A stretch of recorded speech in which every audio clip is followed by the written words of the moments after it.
कराची के इलाके मली शमसी अल बदर सोसाइटी के करीब डाकुओं ने एक शख्स को कत्ल कर दिया। रेस्क्यू के मुताबिक जाँ भाग होने वाले नौजवान की शनाख्त 25 साला शुएब के नाम से कर ली गई है।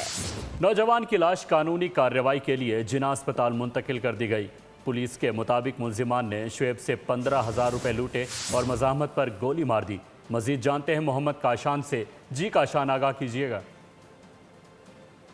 बिल्कुल देखिए कि मैं फायरिंग के नतीजे में आज एक और शहरी जान की बाजी आ रही है। बताया जा रहा है कि फायरिंग डाकुओं की जानिब से की गई थी, जिसमें नौजवान शुएब जहां हो गए। इस वक्त उनके पड़ोसी मेरे साथ मौजूद है जो वाक़े के निशाहिद में। सर, किस तरह वाक़या पेश आया था? क्या पेश आया कि ये इसका दुकान मेरा दुकान दोनों बराबर है। इसका शापर का है, मेरा परचून का है। मुझे चोर चोर की आवाज़ निकल आई तो मैं जब बाहर निकला तो शुएब जो है ना डाकू के पीछे भाग रहा था।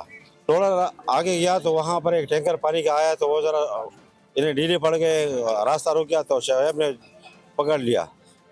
लेकिन वो दोनों पिस्तौल से मुसल्लह थे तो उन्होंने 2 हवाई फायरिंग भी की, लेकिन फिर भी शुएब ने वो नहीं छोड़ा था। लेकिन फिर उन्होंने जो है ना वो गर्दन में गोली मारी है तो शुएब नीचे गिर गया और वो भाग गए। लाश को ज़ब्ती की कार्रवाई के लिए जिना अस्पताल मुंतकिल कर दिया गया, जहाँ पर कानूनी कार्रवाई मुकम्मल की जा रही है। अहल खाना यहाँ पर मौजूद है।